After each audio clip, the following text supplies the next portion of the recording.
नमस्कार दर्शकों, आप देख रहे हैं न्यूज़ टुडे, जिसमें हर खबर है ज़रूरी और हर विश्लेषण है खास। बात करते हैं मुख्य सुर्खियों की। जल शक्ति मंत्रालय ने dynamic ground water resources assessment report 2024 जारी की। केंद्र ने मॉडल जेल मैनुअल 2016 और आदर्श जेल एवं सुधार सेवा अधिनियम 2023 में संशोधन किया।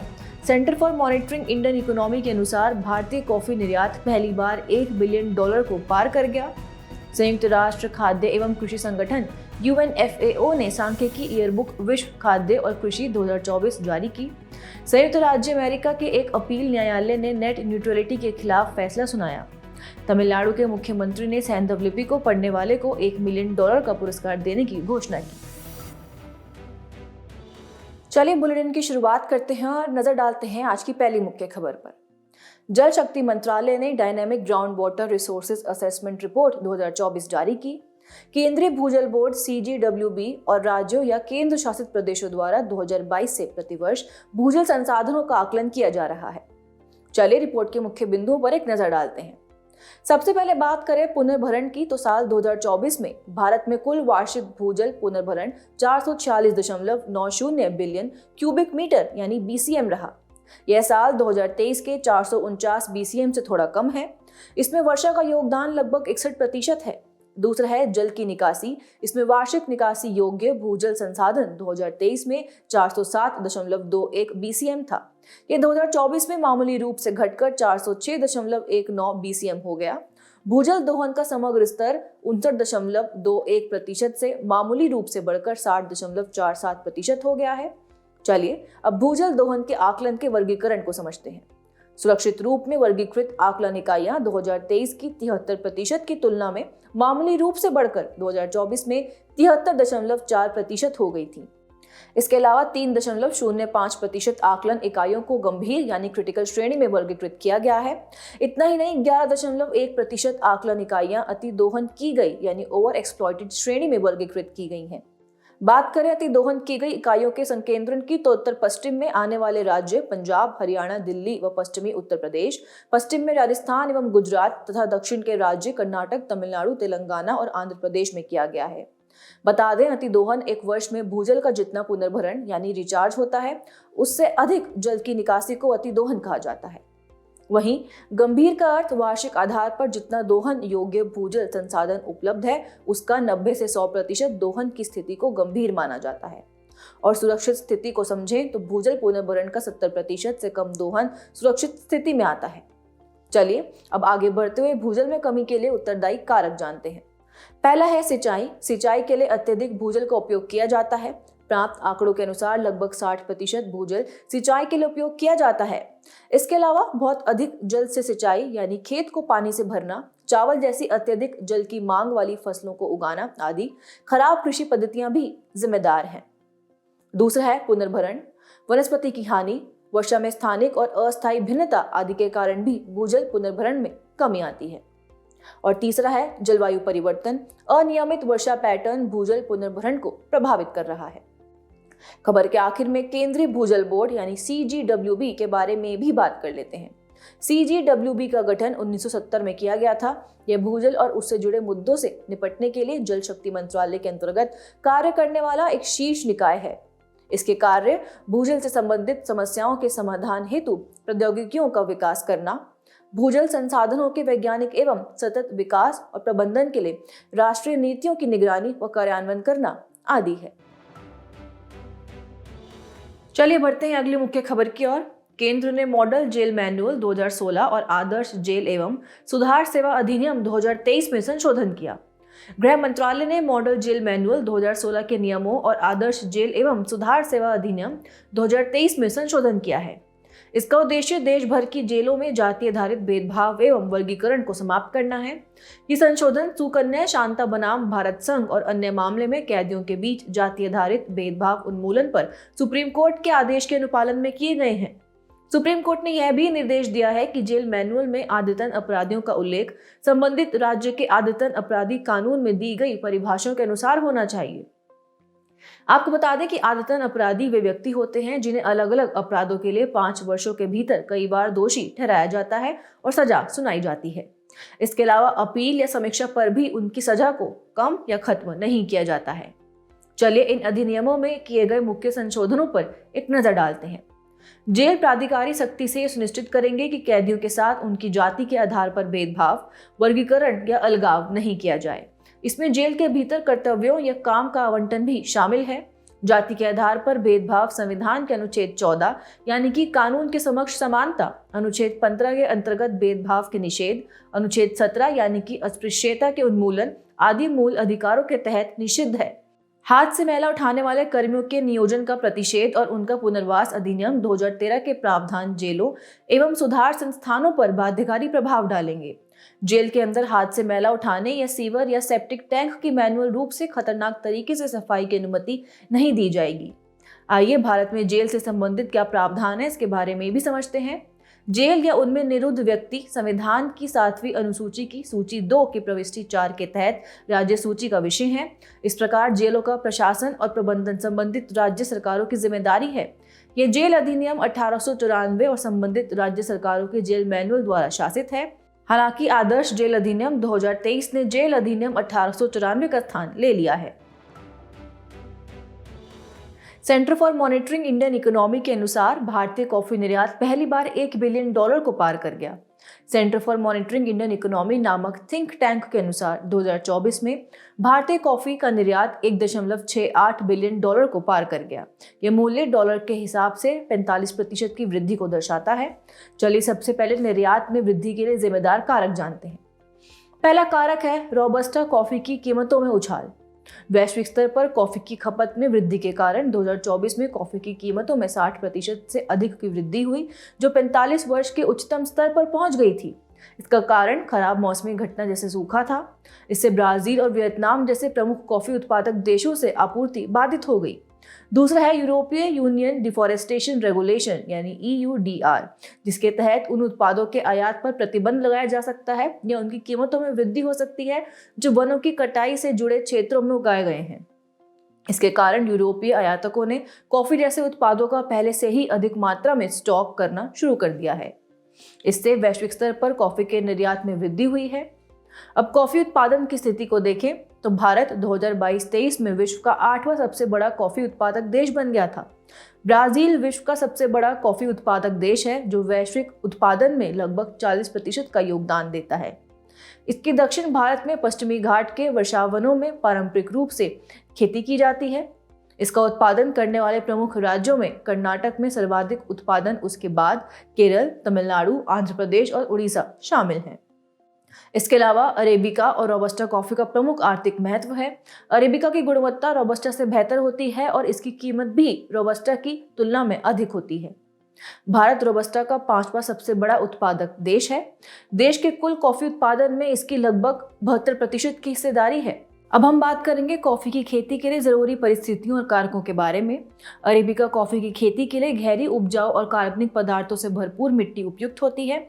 ऐसी मिट्टी होनी चाहिए जो अच्छी जल निकासी वाली हो और थोड़ी अम्लीय हो, जिसका pH स्तर 6.0 से 6.5 के बीच हो। वहीं रोबस्टा किस्म के लिए अरेबिका के लिए उपयुक्त मृदा के समान मृदा उपयुक्त मानी जाती है। ढलान को देखें तो अरेबिका कॉफी की खेती के लिए हल्के से मध्यम ढलान वाले क्षेत्र सबसे बेहतर होते हैं। रोबस्टा कॉफी की खेती समतल मैदानों से लेकर हल्के ढलान वाले क्षेत्रों में की जा सकती है। ऊंचाई की बात करें तो रोबस्टा कॉफी की खेती समुद्र तल से 500 से 1000 मीटर की ऊंचाई तक की जाती है, जबकि अरेबिका कॉफी 1000 से 1500 मीटर की ऊंचाई वाले क्षेत्रों में उगाई जाती है। अरेबिका के लिए 15 से 25 डिग्री सेल्सियस का तापमान उपयुक्त होता है, जबकि रोबस्टा के लिए 20 से 30 डिग्री सेल्सियस का गर्म व आर्द्र तापमान आदर्श होता है। अरेबिका के लिए तापमान बहुत अधिक या बहुत ठंडा नहीं होना चाहिए। इसके अलावा सापेक्ष आर्द्रता भी एक महत्वपूर्ण कारक है। अरेबिका के लिए 70 से 80% आर्द्रता उपयुक्त होती है, जबकि रोबस्टा के लिए ये 80 से 90% होनी चाहिए। वार्षिक वर्षा की बात करें तो अरेबिका कॉफी को 1600 से 2500 मिलीमीटर और रोबस्टा को 1000 से 2000 मिलीमीटर वर्षा की आवश्यकता होती है। इन सभी विशेषताओं को ध्यान में रखते हुए कॉफी की खेती की जाती है। संयुक्त राष्ट्र खाद्य एवं कृषि संगठन UNFAO ने सांख्यिकी ईयरबुक विश्व खाद्य और कृषि 2024 जारी की। हाल ही में खाद्य और कृषि संगठन FAO ने सांख्यिकी ईयरबुक जारी की है। इस ईयरबुक में वैश्विक खाद्य एवं कृषि क्षेत्र को प्रभावित करने वाले मुख्य कारकों का समग्र विश्लेषण प्रस्तुत किया गया है। चलिए सबसे पहले सांख्यिकी ईयरबुक के मुख्य बिंदुओं पर एक नजर डालते हैं। पहला है कृषि के आर्थिक आयाम। वैश्विक जीडीपी में कृषि का हिस्सा वर्ष 2000 से लगभग 4% की दर पर स्थिर बना हुआ है। वैश्विक कार्यबल का 26% हिस्सा यानी 892 मिलियन लोग वर्तमान में कृषि क्षेत्र में कार्यरत हैं, जबकि वर्ष 2000 में यह आंकड़ा 40% था। साथ ही वर्ष 2022 में भारत में कृषि क्षेत्र में कार्यरत लोगों की संख्या सबसे अधिक 226 मिलियन थी। इतना ही नहीं, 2022 में भारत की 76 मिलियन हेक्टेयर भूमि और चीन की 75 मिलियन हेक्टेयर भूमि सिंचित क्षेत्र के अधीन थी। दूसरा है कृषिगत जिंसों का उत्पादन, व्यापार और कीमत। दोनों अमेरिका महाद्वीप और यूरोप अनाज के सबसे बड़े निर्यातक बने हुए हैं। एशिया अनाज का सबसे बड़ा आयातक है। भारत दुनिया का शीर्ष दुग्ध उत्पादक देश है। 2022 में वैश्विक दुग्ध उत्पादन में भारत ने 23% का योगदान दिया था। गन्ना उत्पादन और मात्स्यिकी में भारत विश्व में दूसरे स्थान पर है। इसके अलावा खाद्य सुरक्षा एवं पोषण की स्थिति को देखें तो वर्ष 2023 में दुनिया की 9.1% आबादी यानी लगभग 733 मिलियन लोग भुखमरी का सामना कर रहे थे। सभी महाद्वीपों में महिलाओं को पुरुषों की तुलना में खाद्य असुरक्षा का अधिक सामना करना पड़ता है। और आखिरी है कृषि की संधारणीयता और पर्यावरणीय पहलू। वर्ष 2000 से 2022 के बीच वैश्विक स्तर पर 91 मिलियन हेक्टेयर कृषि भूमि कम हो गई थी। इसी अवधि में 109 मिलियन हेक्टेयर वन क्षेत्र का नुकसान हुआ था। 2000 से 2022 के बीच कृषि खाद्य प्रणालियों से ग्रीन हाउस गैस उत्सर्जन में 10% की वृद्धि हुई थी। खबर के आखिर में FAO के बारे में भी बात कर लेते हैं। इसे 1945 में स्थापित किया गया था। ये संयुक्त राष्ट्र की एक विशेष एजेंसी है। ये दुनिया में SDG 2 के तहत भुखमरी उन्मूलन के अंतर्राष्ट्रीय प्रयासों का नेतृत्व करती है। इसके भारत सहित 195 सदस्य हैं, जिनमें 194 देश और यूरोपीय संघ शामिल है और इसका मुख्यालय रोम, इटली में है। चलिए बढ़ते हैं अगली मुख्य खबर की ओर। संयुक्त राज्य अमेरिका के एक अपील न्यायालय ने नेट न्यूट्रलिटी के खिलाफ फैसला सुनाया। हाल ही में एक अमेरिकी अपीलीय न्यायालय ने फेडरल कम्युनिकेशन कमीशन के नेट न्यूट्रलिटी लागू करने के प्रयासों के खिलाफ फैसला सुनाया है। यह अमेरिका और भारत में नेट न्यूट्रलिटी के प्रति अलग अलग दृष्टिकोण को दर्शाता है। फेडरल कम्युनिकेशन कमीशन अमेरिका का दूरसंचार विनियामक है। नेट न्यूट्रलिटी इस विचार का प्रतिनिधित्व करता है कि लोगों के लिए अधिकतम उपयोगी सार्वजनिक सूचना नेटवर्क या इंटरनेट सेवा प्रदाताओं को इंटरनेट पर मौजूद सभी कंटेंट, साइट्स और प्लेटफॉर्म्स के साथ समान व्यवहार करना चाहिए। दूसरे शब्दों में, इंटरनेट सेवा प्रदाताओं यानी ISPs को सेवा, एप्लीकेशन, प्रेषक या प्राप्तकर्ता के आधार पर इंटरनेट ट्रैफिक में किसी तरह का भेदभाव नहीं करना चाहिए। आइए अब नेट न्यूट्रलिटी पर की जाने वाली बहस को भी समझते हैं। इसके अंतर्गत पक्ष और विपक्ष में अनेक तर्क प्रस्तुत किए जाते हैं। चलिए पहले पक्ष में किए गए तर्क को समझें तो पहला है उपयोगकर्ता के अधिकार।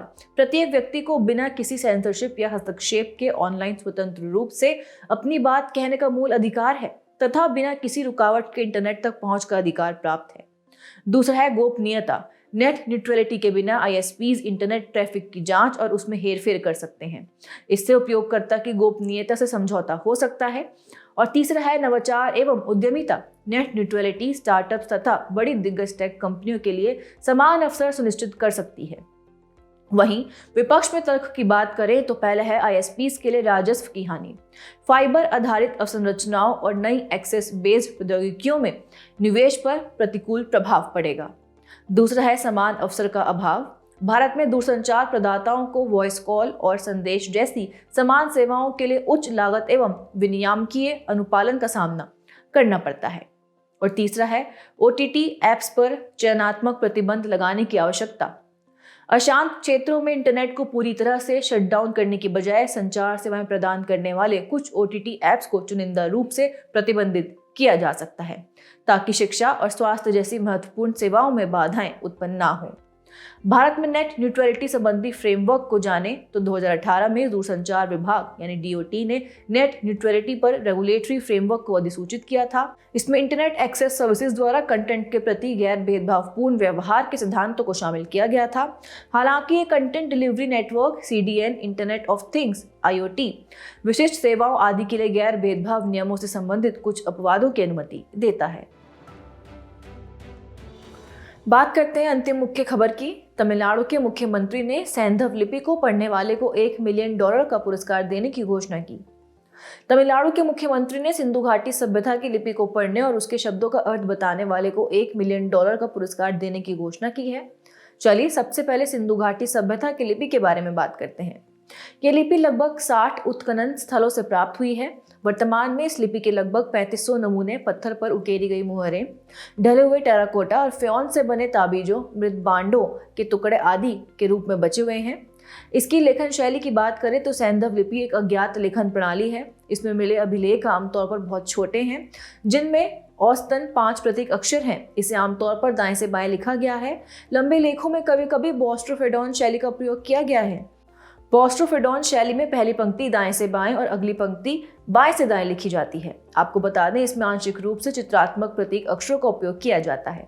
इसमें मानव और पशु रूपांकन, विशिष्ट यूनिकॉर्न प्रतीक, नियंत्रित यथार्थवाद दिखाने वाले कलात्मक डिजाइन आदि शामिल हैं। अब लेखन के माध्यम और विधियों को समझें तो इसमें मुहरें, पट्टियों और तांबे की पट्टियों का उपयोग किया जाता था। इसके अलावा सामग्रियों में टेराकोटा, चीनी मिट्टी की वस्तुएं, शंख, हड्डी, हाथी दांत, पत्थर, धातु व कपड़े और लकड़ी जैसी समय के साथ क्षय होने वाली सामग्री शामिल थी। लिपि को नक्काशी, उत्कीर्णन, छिलाई, जड़ाई, चित्रकारी, ढलाई और उभार के माध्यम से लिखा जाता था। चलिए आगे बढ़ते हैं और सैंधव लिपि को समझने का महत्व जानते हैं।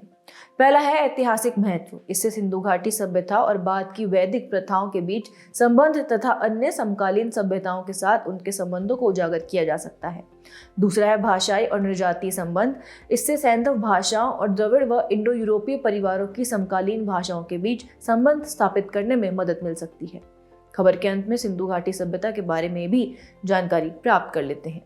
इसकी अवधि को देखें तो 3500 से 2600 ईसा पूर्व को प्रारंभिक हड़प्पा काल, 2600 से 1900 ईसा पूर्व को परिपक्व हड़प्पा काल और 1900 से 1300 ईसा पूर्व की अवधि को उत्तर हड़प्पा काल से जानते हैं। इसकी खोज 1924 में जॉन मार्शल द्वारा की गई थी और इसके प्रमुख स्थल हड़प्पा, लोथल, धोलावीरा, राखीगढ़ी, कालीबंगा आदि हैं। चलिए बढ़ते हमारे खास सेगमेंट सुर्खियों में रहे व्यक्तित्व की तरफ। आज हम बात करेंगे सावित्रीबाई फूले के बारे में। हाल ही में प्रख्यात समाज सुधारक और शिक्षाविद सावित्रीबाई फूले की जयंती 3 जनवरी को देश भर में बनाई गई। आइए सावित्रीबाई फूले के बारे में जानते हैं। उनका जन्म महाराष्ट्र के सतारा जिले के नायगांव में हुआ था। वह पुणे में स्थापित देश के प्रथम बालिका विद्यालय की पहली प्रधानाध्यापिका थी। चलिए अब उनके महत्वपूर्ण योगदान भी जान लेते हैं। उन्होंने अपना संपूर्ण जीवन शूद्रों और अतिशूद्रों को शिक्षित करने के प्रति समर्पित कर दिया था। 1873 में उन्होंने अपने पति ज्योतिबा फूले के साथ मिलकर सत्यशोधक विवाह की प्रथा का आरंभ किया था। इस प्रथा में विवाह बिना दहेज या न्यूनतम खर्च पर संपन्न होता था। उन्होंने बाल विवाह का भी विरोध किया था और विधवा पुनर्विवाह का समर्थन किया था। सावित्रीबाई ने कई विधवा स्त्रियों का पुनर्विवाह भी कराया था। 1854 में उनका पहला कविता संग्रह काव्य फूले प्रकाशित हुआ था। इससे वह मराठी की पहली आधुनिक कवित्री बन गई थी। हम सावित्रीबाई से समतावाद, न्याय, दोष सिद्धि का साहस आदि जीवन मूल्य सीख सकते हैं। चलिए बुलेटिन के आखिर में बढ़ते हैं आज की संक्षिप्त सुर्खियों की तरफ। लोकसभा अध्यक्ष श्री ओम बिरला ने पंचायत से पार्लियामेंट 2.0 का उद्घाटन किया। पंचायत से पार्लियामेंट 2.0 को राष्ट्रीय महिला आयोग और लोकसभा सचिवालय द्वारा जनजातीय कार्य मंत्रालय के सहयोग से आयोजित किया गया है। हाल ही में केंद्रीय गृह मंत्रालय ने चार्टर्ड अकाउंटेंट से एनजीओ द्वारा विदेशी अंशदान विनियमन अधिनियम FCRA 2010 के उल्लंघन की रिपोर्ट करने को कहा है। अधिनियम के अनुसार चार्टर्ड अकाउंटेंट्स को यह प्रमाणित करना अनिवार्य है कि किसी एसोसिएशन या एनजीओ ने प्राप्त विदेशी अंशदान का उपयोग उसी उद्देश्य के लिए किया है जिसके लिए वह पंजीकृत है। गोल्डमैन साक्स ग्रुप इंक सहित वॉल स्ट्रीट के सबसे बड़े बैंकों आदि ने NZBA से बाहर निकलने की घोषणा की है। NZBA बैंकों द्वारा संचालित और संयुक्त राष्ट्र द्वारा समन्वित एक समूह है। वैज्ञानिक और औद्योगिक अनुसंधान परिषद CSIR, केंद्रीय खनन एवं ईंधन अनुसंधान संस्थान CSIR CIMFR ने डोजर पुश माइनिंग विधि के लिए सफलतापूर्वक पहला परीक्षण विस्फोट किया। अब तक निर्मित सबसे बड़े गुरुत्वीय तरंग डिटेक्टर का उपयोग करते हुए शोधकर्ताओं ने पुष्टि की है कि ब्रह्मांड में गुरुत्वीय तरंगों का एक निरंतर कंपन होता रहता है। गुरुत्वीय तरंगें अदृश्य और तीव्र तरंगें हैं जो प्रकाश की गति से गमन करती हैं। वैज्ञानिकों ने नैनोपोर तकनीक पर आधारित एक ऐसा उपकरण विकसित किया है जो बीमारियों का निदान बहुत तेजी से और ज़्यादा सटीकता के साथ कर सकता है। यह उपकरण अलग अलग अणुओं से मिलने वाले संकेतों का विश्लेषण करके बीमारियों का निदान करता है। हाल ही में कोंडा रेड्डी जनजाति महंगे पारंपरिक विवाह करने की बजाय लिव इन रिलेशनशिप को प्राथमिकता देने के कारण चर्चा में है। इस जनजाति को विशेष रूप से कमजोर जनजाति समूह PVTG के रूप में वर्गीकृत किया गया है। केंद्र ने पीएम ऊषा यानी PMUSHA के तहत उड़ीसा में अलग अलग विश्वविद्यालयों और कॉलेजों के अवसंरचना विकास के लिए 676.70 करोड़ रुपए मंजूर किए हैं। जाने से पहले आपकी समझ की परीक्षा के लिए डालते हैं एक नजर हमारे स्पेशल सेगमेंट प्रश्नोत्तरी पर।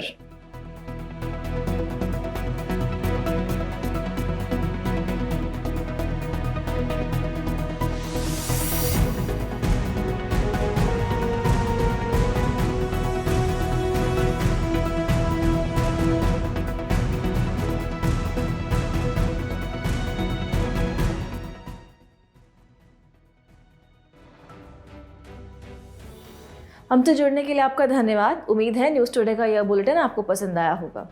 न्यूज़ टुडे की PDF को डाउनलोड करने के लिए और आज की क्विज के उत्तर के लिए डिस्क्रिप्शन में दिए गए लिंक्स पर क्लिक कीजिए।